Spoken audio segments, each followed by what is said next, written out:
Hello बच्चा लोग, class 12th वाले, और बताओ कैसे हो आप लोग। आई होप सब लोग स्वस्थ होंगे, मस्त होंगे। मैं सनम पांडे, बायोलॉजी टीचर। जैसा कि आप जानते हो कि आपके जो है ब्रह्मास्त्र जो ये बैच जो स्टार्ट हुआ है ना, इसमें संजीवनी क्लास हर एक सब्जेक्ट की जा रही है। तो मेरी पहली संजीवनी क्लास है। जो आज का ये टॉपिक लिया गया है बच्चा संजीवनी क्लास का, मैं आपको बता दूं, इधर है ना। तो संजीवनी क्लास का आज का जो टॉपिक है वो टॉपिक आपकी है कि आप पूरा जो चैप्टर है ना 1 to 13 के जितने भी टॉपिक बनते हैं पूरे चैप्टर से, उसमें कौन से टॉपिक आपके बहुत ज़्यादा इम्पॉर्टेंट हैं। तो आज आपको मिलेगा देखने को बच्चा कि कौन कौन से ऐसे टॉपिक हैं, आप चैप्टर वाइज पढ़ लो, ठीक है। तो आपके एग्ज़ाम में 100 out of 100 बन सकते हैं, है ना। तो इसके लिए आप फटाफट एक बार ज़ोरदार शेयर करिएगा, जल्दी से सारे लोग आ जाइएगा और आप क्लास एंजॉय करो। और ये अपने दोस्त मित्र जो भी आपके क्लास 12th 2026 के लिए प्रिपेयर कर रहे हैं ना, तो उनको जरूर सेंड करिएगा, बहुत इंपॉर्टेंट है, ठीक है। मैं चैप्टर वाइज लेकर भी आई हूँ, है ना। हर एक चैप्टर के आपके मोस्ट इंपॉर्टेंट चुनिंदा जो टॉपिक बन सकते हैं वही हैं, ठीक है। और कुछ इनकम्प्लीट रहेगा तो मैं बताने वाली हूँ, है ना। तो देखिएगा, चैप्टर नंबर 1 है आपका पुष्पी पादप में लैंगिक जनन, जिसमें मैंने आपको पढ़ाया भी है, कई बार पढ़ाया है। गुरु बीजाणु जनन एकदम जरूर तैयार करिएगा, है ना। लघु बीजाणु जनन जरूर तैयार करिएगा, मान के चलिएगा। दोहरा निषेचन यानी त्रिक संलयन, त्रिक समेकन, द्विनिषेचन, डबल फर्टिलाइजेशन, ये है आपका, तो इसको भी तैयार करना है। परागण भी मैंने बताया है, तैयार करना है। पुष्प की संरचना पूछा जाता है, ठीक है ना। वही पुष्प डायग्राम पूरा बना के, और उसमें जो भाग मैंने टेबल बनाया था, सहायक अंग है और आपके जनन अंग है, ये वाला टेबल बनाना है, बहुत बढ़िया कर लेना, ठीक है ना। बहुभ्रूणता बताया गया है। अपयुग्मन बताया गया है कि अंड कोशिका को छोड़कर कोई भी आपके प्रतिमुख है, सहायक है, इनमें से कोई भी आपके भ्रूण का निर्माण करता है, बताया गया है। बीजांड की संरचना जरूर बनाइएगा, है ना। बीजांड की संरचना आपको मिली है बच्चा, है ना। जब चैप्टर वाइज आपके 1 शॉट के बाद मैंने वो इंपॉर्टेंट क्वेश्चन करवाया है चैप्टर का, तो उसमें मैंने आपको बताया है ना। पराग कण का स्ट्रक्चर मांगता है, ये स्ट्रक्चर है, ये भी आपका स्ट्रक्चर है ना। असंजनन टेबल के फॉर्म में बनाया है। तो ये चीज़ें आपकी बहुत इंपॉर्टेंट हो जाती हैं, इतना जरूर तैयार करिएगा इस चैप्टर से। चैप्टर 1 वैसे भी आपका इंपॉर्टेंट है, एमसीक्यू, अति लघुत्तरी, लघुत्तरी और दीर्घोत्तरी, सबका सब क्वेश्चन इधर से आता है ना। सेकेंड कोर्स चैप्टर की बात करते हैं तो शुक्राणु की संरचना है, अपरा है, ये है मासिक चक्र। ये दोनों आपके शॉर्ट के लिए तैयार करना, शॉर्ट क्वेश्चन के लिए। आपके मासिक चक्र जो है ये इस तरह तैयार करना कि नर जनन और मादा और शुक्र जनन, अंड जनन, ये सब इस तरह तैयार करना कि जिससे कि आपके लॉन्ग क्वेश्चन तैयार हो जाए इधर से, है ना। इतनी चीज़ें आपकी यहाँ से चैप्टर नंबर 2 से तैयार करना। ये आप लॉन्ग क्वेश्चन समझ के करना, ये आप शॉर्ट क्वेश्चन समझ के करना, ठीक है। इतनी चीज़ें यहाँ से हो गई, ओके। आ जाते हैं तीसरे चैप्टर में। ध्यान दीजिएगा, जो टॉपिक बता रहे हो ना, इतना जरूर पढ़ना है, इसको छोड़ना भी नहीं है, किसी भी हाल में नहीं छोड़ना है, ये जरूर आता है, ओके। इसके बाद बात करते हैं जनन स्वास्थ्य वाले में। तो सहायक जनन प्रौद्योगिकी आपको कई बार बताया गया है, इसमें जितने भी आपको फुल फॉर्म के बारे में बताए गए हैं, फुल फॉर्म, है ना, मतलब ART मैंने बताया है, वहीं पर MTP बताया है, और ICSI बताया है आपका, और आर्टिफिशियल इंसेमिनेशन टेक्निक भी बताया है, आर्टिफिशियल इंसेमिनेशन, ठीक है ना, स्पर्म ट्रांसफ़र, यही बताया गया ना टेक्निक, ठीक है। ये जरूर पढ़िएगा। उसके बाद IVF है, GIFT, ZIFT, ये सारा बहुत बढ़िया से तैयार करना, मतलब फुल फॉर्म तो पूछना ही पूछना रहता है, ठीक है। उसके बाद जनसंख्या विस्फोट कारण बचाव, ये एक निबंध आता है, मैं बार बार आपको कहती हूँ कि आप अच्छे से अपने से कर सकते हो। परिवार नियोजन की विधियाँ जो हैं, उल्व वेधन क्या है, इसमें एक चीज़ और तैयार कर लेना, सैरोगेट मदर यानी माँ, ठीक है ना, ये जरूर तैयार कर लेना, कभी कभी आ जाता है। नहीं तो उल्व वेधन, जिसे हम कहते हैं एमनियो सेंटेसिस, ठीक है ना, यही उल्ब वेधन को ही कहा जाता है। तो ये परिवार नियोजन की विधियां अस्थाई और अस्थाई, अस्थाई वाले में नर और मादा दोनों का जो बंध्याकरण है वो तैयार कर लेना बहुत बढ़िया से। ठीक है, इस बार जो है इस चैप्टर में मैंने कुछ नया भी देखा था। इस बार जो है ना आपके 2025 के एग्जाम में सुजाक गोनोरिया जो आपके डिजीज है ये भी पूछा था, यानी कि जो आपके ये क्या बोलते हैं उनको, यौन संचारित रोग है ना, ये पूछा था। और एक सेट में पूछा था कि यौन संचारित रोग को रोकने के किन्हीं 2 उपाय को बताइए। तो यौन संचारित भी इसमें से आप कौन कौन सा तैयार करना, सुजाक तैयार कर लेना और एक आपका गोनोरिया तैयार कर लेना।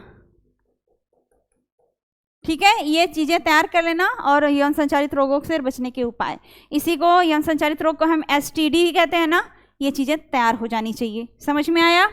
इसके अलावा क्या तैयार करना है, चौथा चैप्टर में आते हैं वंशागति और विविधता वाले में सप्रभाविता बताया गया, बहुप्रभाविता, अपूर्ण प्रभाविता, रुधिर वर्गों की वंशागति बताया गया है, पूछा ही जा रहा है। ठीक है, लिंगन, क्योंकि आपके 6-7 सेट बनते हैं ना, तो कौन से सेट में क्या आएगा नहीं पता, अगर उनके पास मटेरियल नहीं रहेगा तो पूछेंगे क्या, एक ही चीज़ तो हर सेट पे नहीं पूछ सकते ना, कुछ तो पेपर चेंज करेंगे ही, तो ये सारी चीज़ें आती हैं। सिंड्रोम, सिंड्रोम में आपका जीनीय विकार है ना, जीनीय विकार और उसके बाद गुणसूत्रीय विकार, 2 चीज़ें मैंने बताया है, गुणसूत्रीय विकार।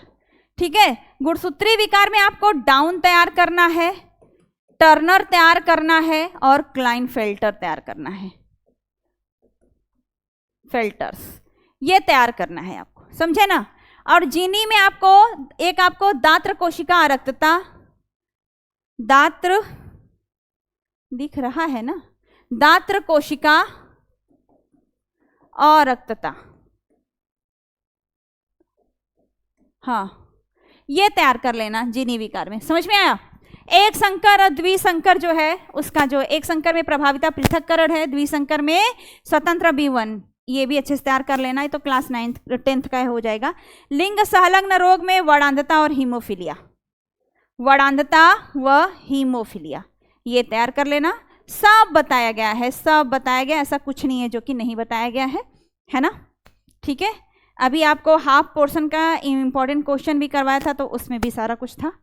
ठीक है, और वंशागति का आणविक आधार चैप्टर नंबर 5 की बात करते हैं, ये भी इम्पोर्टेंट है। ठीक है, चैप्टर आप यूनिट 1 और यूनिट 2 जबरदस्त है, एकदम इम्पोर्टेंट है, इसको आप मिस कर ही नहीं सकते। आपका बहुत बढ़िया नंबर तो यही दिलाता है। ये इस वाले जो चैप्टर आपका यूनिट 2 है जिसमें 3 चैप्टर है, ठीक है ना, 4, 5 और 6 वाला, ये जो है यूनिट ना, ये आपके 18 नंबर देता है अलग से ही। ये 18 सबसे ज़्यादा नंबर देने वाला यही होता है, यहीं से क्वेश्चन ज़्यादा बनते हैं, तो ध्यान दीजिएगा। ठीक है, आ जाते हैं आनुवंशिक कूट क्या है, ये है DNA फिंगरप्रिंटिंग, छोटी छोटी चीज़ें ही बनेंगी आपकी। मानव जीनोम परियोजना, ठीक है, ये सारा पोर्शन आपके शॉर्ट के लिए बनेगा, शॉर्ट टाइप के क्वेश्चन के लिए बनता है, मतलब आपके 2 या 3 नंबर से। वाटसन और क्रिक का मॉडल है, लॉन्ग में भी बनता है, शॉर्ट में भी बनता है। कभी कभी वल्ली डायग्राम देता है तो 2 नंबर दे देगा, और थोड़ा बड़ा में करेगा तो 3 नंबर दे देगा, है ना। और बहुत ज़्यादा डिटेलिंग है तब जाके वो आपको, संक्षिप्त टिप्पणी में 3 ही रहेगा नंबर का, और लॉन्ग क्वेश्चन आपका बड़े में रहेगा व्याख्या करने को। आरण्य और आरण्य के प्रकार ये भी पूछा जा रहा है, DNA व RNA में अंतर, इतना इधर से बहुत ज़्यादा इंपॉर्टेंट बनता है। इसके अलावा यहाँ पे सबसे ज़्यादा कुछ अगर में बनता है तो लिप्यंतरण यानी अनुलेखन बनता है। इसमें और भी क्या बनता है, अनुलेखन, इस पे भी ध्यान दीजिएगा, अनुलेखन भी कई बार आया है। ठीक है ना, ये चीज़ें यहाँ से तैयार कर लेना। ओके, बात करते हैं चैप्टर नंबर 6 की, तो लैमार्कवाद, डार्विनवाद, उत्परिवर्तनवाद, ये सारा कुछ यहाँ तक शॉर्ट टाइप का क्वेश्चन बनता है, शॉर्ट टाइप का। ठीक है, 3 नंबर तक, कितने नंबर तक, मैक्सिमम 2 to 3 मार्क्स। और जो आपके अवशेषी अंग है, संयोजक कड़ी और विलुप्त वाला है ना, और जीवाश्म है, समजात अंग है, समरूप अंग है, ये आपके जैव विकास का प्रमाण जब मांगेगा लॉन्ग क्वेश्चन, तो वहाँ से भी छोटे छोटे फॉर्म में आपको इसको लिखना पड़ सकता है, या कभी कभी अलग अलग भी पूछ लेता है, सिर्फ अवशेषी अंग का पूछ लेगा, या ऐसे बोलेगा अवशेषी अंगों के द्वारा जैव विकास के प्रमाण की व्याख्या कीजिए, ऐसे आ जाए।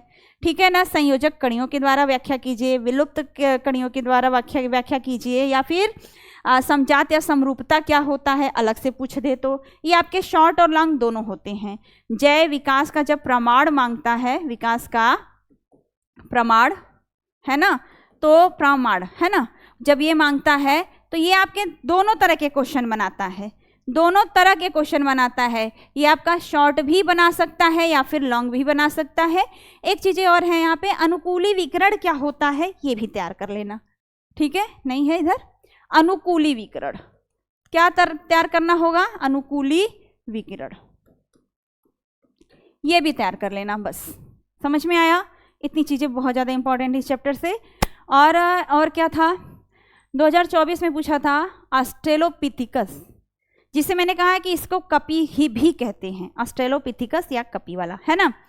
तो मानव और उनमें समानता असमानता तो उतना पूछ नहीं रहा है, लेकिन आप ऑस्ट्रेलोपिथिकस यानी कि जो मानव और कपी में समानता और असमानता है, तो उसके जो कपी वाला पोर्शन है वो तैयार कर लोगे तो थोड़ा सही रहता है। मानव विकास, मानव में जय विकास पर निबंध भी कभी कभी मांग लेता है, तो एक बार एक सरसरी निगाह से देखना, बहुत ज़्यादा नहीं है, ठीक है। मैंने बहुत शॉर्ट में समझाया है तो समझ लीजिएगा, ठीक है बच्चा, है ना।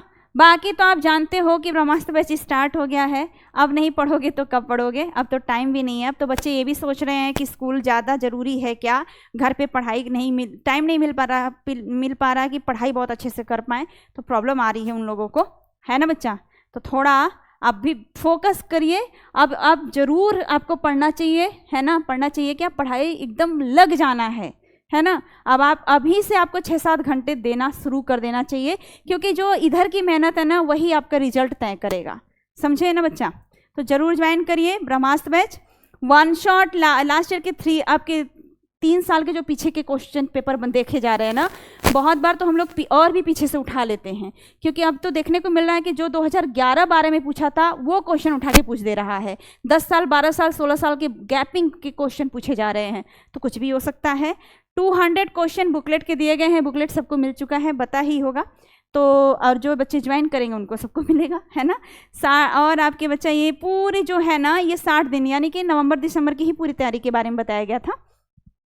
चैप्टर वाइज इंपॉर्टेंट क्वेश्चन मिल रहा है, सबको मिल रहा है, और important guest paper bye teachers ये प्रोवाइड किया जाएगा।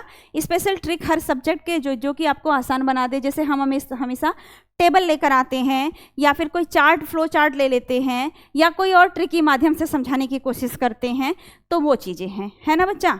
चलिए आगे देखते हैं, है ना। और बहुत ज़्यादा फीस नहीं है, 999 रुपीज़ बस, है ना। ज़रूर ज्वाइन करिए, है ना बच्चा। तो चलिए आ जाते हैं, आगे देख लेते हैं, ठीक है। बाकी आपको ये बुकलेट के फॉर्म में, और जब ज्वाइन करना ना तो प्ले स्टोर में जाके 100K डाउनलोड्स जरूर देखना शुभम क्लासेस का, ठीक है, उसी को ज्वाइन करना बच्चा। नहीं आप अदर चैनल पे चले जाओगे, बहुत सारी फेक आईडी चलती है उधर, है ना। 7084817009 इस पे कॉल करिए, मैसेज करिए, ज्वाइन हो जाइए फटाफट। चैप्टर नंबर 7 की बात करते हैं तो मानव स्वास्थ्य एवं रोग की चैप्टर है ये, जिसमें प्रतिरक्षी का चित्र मांगता है, जो कि आपके शॉर्ट टाइप का क्वेश्चन बना लेता है, ठीक है। फिर उसके बाद इंटरफेरॉन क्या है, हाथी पाँव क्या है, डेंगू मलेरिया टाइफाइड सक्रिय निष्क्रिय प्रतिरक्षा ये है, ये अक्सर पूछ लेता है। ये छोटे छोटे टॉपिक यहाँ से पूछे जाते हैं। प्रतिरक्षा क्या है, टीकाकरण क्या है, ये हाँ 1-2 टॉपिक छूट गया है मेरे से। यहाँ पर है कैंसर, इसको भी पढ़ लेना। और उसके बाद जो व्यसन और निर्भरता यानी कि जो उसमें आपके ड्रग्स हैं, जिसमें अल्कोहल है, ड्रग्स है, ये चीज़ें तो आप बहुत आसानी से, क्योंकि कहीं ना कहीं आप भी ये देखे होंगे कि लोग अल्कोहल लेकर या ड्रग्स लेकर क्या हल करते, तो अपने से भी ये काम कर सकते हो। तो अल्कोहल हुआ, ड्रग्स हुआ, इन चीज़ों को भी आप देख लीजिएगा, ठीक है ना। अल्कोलाइड जितने भी पदार्थ आते हैं थोड़ा थोड़ा इसको देख लीजिएगा, बाकी इतनी ही चीज़ें आपको देखनी है बीमारियों में, है ना। चलिए आ जाते हैं चैप्टर नंबर 8 की बात करते हैं। मानव कल्याण में सूक्ष्म जीव, है ना, यानी हमारे लिए कहाँ कहाँ उपयोगी है, तो इसमें से कहाँ बनता है। घरेलू खाद्य उत्पादन में, यानी कि घर में हम खाने पीने की चीज़ें जो भी बनाते हैं, कहाँ ये माइक्रोबैक्टीरिया हमारे लिए, माइक्रो ऑर्गेनिज्म हमारे लिए, या फंगी है या प्रोटोजोअन्स है या फिर ईस्ट कवक जो भी है, ये हमारे लिए फ़ायदेमंद कहाँ कहाँ है। तो ये घरेलू उत्पाद में देख लेते हैं सूक्ष्म जीव। और आर्थिक महत्व की बात होती है तो आर्थिक में यानी कि जब हम व्यापार की दृष्टि से इनका यूज करते हैं चीज़ों को बनाकर बेचने उचने में, ठीक है, तो उसमें कहाँ उपयोग करते हैं, वो जैव उर्वरक के रूप में है, ठीक है ना। और उसके बाद है वहित मल उपचार। एक चीज़ आता है बायोगैस, इसको भी देख लेना, बायोगैस को समझ में आया, बायोगैस को भी देख लेना। क्लियर हुआ? आगे बात करते हैं बच्चा, अब नहीं खड़ा होया जा रहा है मेरे से, ठीक है। आगे बात करते हैं चैप्टर नंबर 9 में, जिस सिर्फ आपको प्रोसेस के बारे में बताना पड़ता है और कुछ इसमें टेक्निक, कुछ मशीनें यूज होती हैं, कुछ यंत्र यूज होता है, उसके बारे में पूछता है। तो जैसे पीसीआर एक टेक्नोलॉजी है जिसके थ्रू ढेर सारे डीएनए बना सकते हैं लैब में, वो पूछता है। प्रोसेस पूछता है पीसीआर का, फुल फॉर्म पूछता है, स्टेप्स पूछते हैं, बहुत कुछ हो सकता है ना। इसका मॉडल पेपर में भी आपको देखने को मिला था। बायोरिएक्टर एक जैसा पात्र होता है जिसमें आपके जो भी आपके एंजाइम है, हार्मोन्स है या फिर कोई वैक्सीन बनाए जा रहे हैं तो वो भाई पूछता है बच्चा। प्रतिबंधन एंजाइम जिसमें ज़्यादातर एंडोन्यूक्लियोज को पूछा जाता है। प्लाज्मिड और इसके गुण के बारे में पूछा जाता है, प्लाज्मिड क्या है उसके गुण बताइए। आनुवंशिक इंजीनियरिंग के जितने भी स्टेप्स हैं ना, आनुवंशिक इंजीनियरिंग क्योंकि यही हम पढ़ना होता है बायोटेक्नोलॉजी में, जेनेटिक इंजीनियरिंग के बारे में ही, तो जो इसके स्टेप्स हैं ना कैसे कैसे काम करते हैं, कभी कभी उसमें से क्वेश्चन आ जाता है, तो ये थोड़ा है, आप इसको ध्यान दीजिएगा। इसके बाद चैप्टर नंबर 10 की बात करें तो आपके बायोटेक्नोलॉजी का यूज कहाँ करेंगे, जीन चिकित्सा में, कृषि में, मानव इंसुलिन के निर्माण में, बीटी फसल, गोल्डन राइस, बायोपैरेसी क्या है, बायो पेटेंट क्या है, ठीक है। तो ये सारा, ये तो आपके शॉर्ट टाइप के क्वेश्चन बनते हैं, ठीक है ना। पारजीनी जीव बनाते भी है ना, तो कृषि क्षेत्र महत्व वाले में ही आपके पारजीनी जंतु भी आ जाएंगे, ये भी देख लेना, या उससे नहीं फसलें आएंगे तो आपके पारजीनी, क्योंकि अभी आपके मॉडल पेपर में भी था, 25 के एग्जाम में भी था, तो इसको भी आप देख लीजिएगा। ट्रांसजेनिक एनिमल्स या पारजीनी जंतु, ये भी आता है, ठीक है, 1-2 पॉइंट इसमें से आता है। इसके बाद 11 की बात करें तो 11 भी आपको वन शॉट में मैंने ही कराया, और ये 2-3 लेक्चर में करवाया था ना। समष्टि क्या है, इसकी पारस्परिक जो भी क्रियाएं आपकी होती हैं बच्चा, ये भी देख लेते हैं क्रियाएं। इसमें आपके सहोपकारिता, स्पर्धा, परभक्षण, ये परिजीविता, जो मैंने टेबल के फॉर्म में बनाया था वो आप जरूर ऐड करना, बहुत बढ़िया रहेगा, बहुत बढ़िया। समष्टि के गुण में भी आपके जन्म दर, मृत्यु दर, आपका वृद्धि, आयु वितरण, आयु का पिरामिड, ये सब चीज़ें आती हैं, है ना, ये सब ध्यान के। और जो है वृद्धि मॉडल, वृद्धि मॉडल यहाँ छूट गया है, वृद्धि मॉडल भी आप देख लेना, ठीक है, वृद्धि मॉडल भी आप देख लेना, जिसमें 4 घातांकी समीकरण है ना, ये जरूर देख लेना, समीकरण, ठीक है ना। 4 घातांकी जो समीकरण है ये जरूर देख लेना बच्चा, ये आता है इसलिए कह रही हूं, ठीक है। चलो बहुत बढ़िया। इसके बाद अगर हम बात करते हैं बच्चा आपके किसकी बात करते हैं, चैप्टर नंबर 12 की बात करते हैं, है ना, जिसमें पिरामिड, 3 पिरामिड होते हैं, संख्या का, जैव भार का और ऊर्जा का। पिरामिड और उसके टाइप्स तीनों के बारे में तैयार करना, ठीक है। तालाब व घास का परितंत्र, जिसमें कि तालाब का परितंत्र बहुत मस्ट है, इसी को स्वच्छ जलीय परितंत्र भी कहा जाता है, इसको तैयार कर लेना। उत्पादक, उपभोक्ता, अपघटक, ये भी, खाद्य जाल, खाद्य श्रृंखला, ये भी तैयार कर लेना। और 10% ऊर्जा के प्रवाह का नियम, प्रवाह का नियम, ये तैयार कर लेना। अपघटक में आप जानते हो जैविक होता है, मैंने बताया है कि परितंत्र के अपघटक 2 होते हैं, जैविक और अजैविक ही, तो ये तैयार कर लेना। जब आप वो तालाब वाला परितंत्र तैयार करोगे तो इधर तो वो हो ही जाएगा, ये चीजें हैं, समझ में आया, इतना तैयार कर लेना।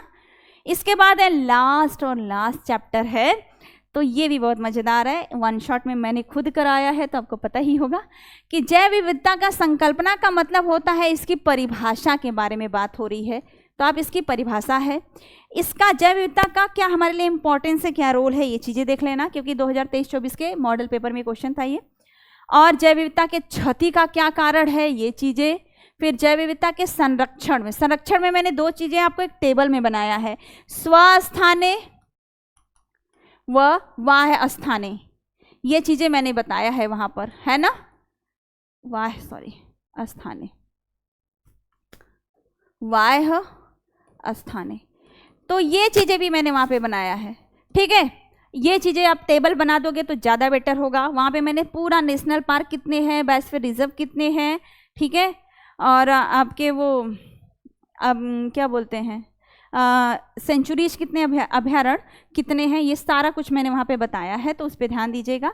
बाकी आपका जो संकटग्रस्त जीव है, विलुप्ति क्या है, विलुप्त जीव क्या है, संकटग्रस्त एक टेबल उसके लिए भी मैंने बनाया है। रेड डाटा बुक है, बायोस्फीयर रिजर्व अलग से, राष्ट्रीय उद्यान यानी नेशनल पार्क, सेंचुरीज, ये जो चीज़ें आती हैं, और एक हॉट स्पॉट, ये चीज़ें आपके शॉर्ट टाइप के क्वेश्चन के लिए आती हैं, ठीक है। जैव विविधता का संकल्पना यानी परिभाषा, ये भी आपके शॉर्ट टाइप में आते हैं। तो आई होप इतने पॉइंट्स अगर मैं आपके तैयार हैं तो मेरे ख्याल से तो आप बहुत अच्छा नंबर गेन कर सकते हो, ठीक है। जितना चाहते हो उससे ज़्यादा कर सकते हो, ठीक है।